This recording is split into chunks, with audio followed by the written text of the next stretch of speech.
आतां ही वोपार आमी आमकां वापरुया.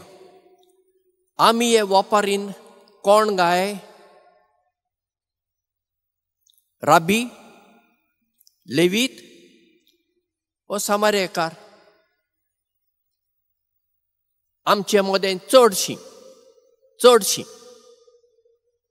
त्या राबी आनी लेविता भाशेन वागतात. आमी सयत पाद्री माद्री आमी धरून सयत. रस्त्या कुशीन एक मनीस पडला, गडे एक्सिडेंट जाला. आमचो लोक कितें करतात आतां? मोबायल घेवन व्हिडिओ काडटात आनी घालतात रोखडेंच. पळय हांवें ती पयली खबर दिल्ली एक्सिडेंटाची, नांव जोडूंक.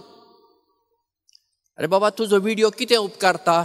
तुवें मारूंक जाय आसलो फोन पुलिसांक, नाजाल्यार 108 108. ना, तें आमी चडशें करूंक वचना.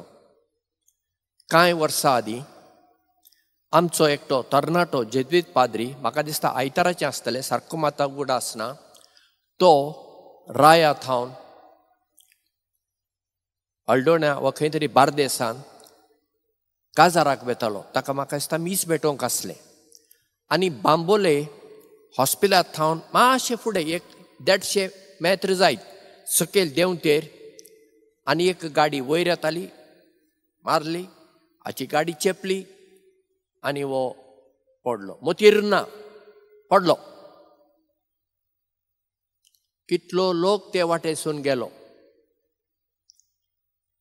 विविध धर्माचो लोक गेलो आसतलो आनी आपूण गोंयकार म्हणपी लोकय गेलो.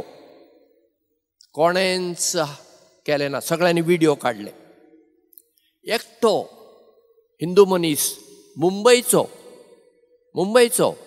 कोंकणी उलोवपी न्हय, कोणी जाय दुसऱ्या भाशेचो, त्या मनशान फोन करून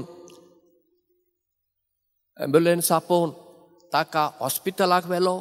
तो थंय गेलो. इतलेंच न्हय, उपरांत मुंबयसून तो कोर्टींत साक्ष दिवंक, विटनेस दिवंक तो मनीस आयलो. म्हणजे कोण सामारेकार जालो?